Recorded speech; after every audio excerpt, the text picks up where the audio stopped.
Bilasizmi, nega boy o'g'li sichqonni tutadi, lekin sichqon qochib qutula olmaydi? Chunki sichqon hatto boy o'g'ilni uchib kelayotganini ham eshitmaydi. Buning sababi boy o'g'ilning parvozi deyarli mutlaqo shovqinsiz, hatto insonning nafasidan ham sokinroq. Bu qanday bo'lishi mumkin?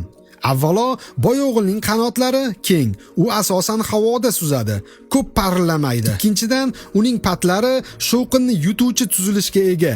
Ya'ni, u uchayotganda havo shovqinini chiqarmaydi. Yana bir qiziq narsa, ba'zilar so'rashadi, nega qutqarilgan boy o'g'li odamlarga sichqon olib keladi? Aslida yovvoyi boy o'g'li faqat o'z juftiga ovni olib keladi.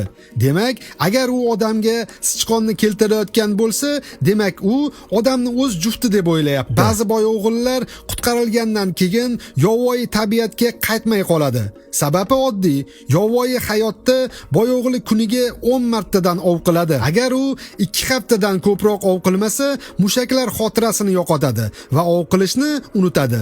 Natijada u yovvoyi tabiatda yashay olmaydi. Yana bir sir, boy o'g'li nega bir ko'zi ochiq uxlaydi?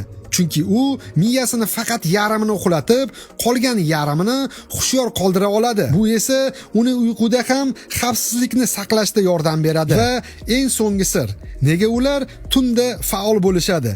Chunki kunduz kuni ular suz, himoyasiz bo'lishadi. Tunda esa raqobat kam. Sichqonlar esa ayni shu paytda faol bo'lishadi. Endi aytingchi, sizningcha boy o'g'li o'zini yolg'izlikda xavfsiz his qiladimi yoki inson yonidami? Bizni yo'qotib qo'ymaslik uchun like bosib, obuna bo'lishni unutmang.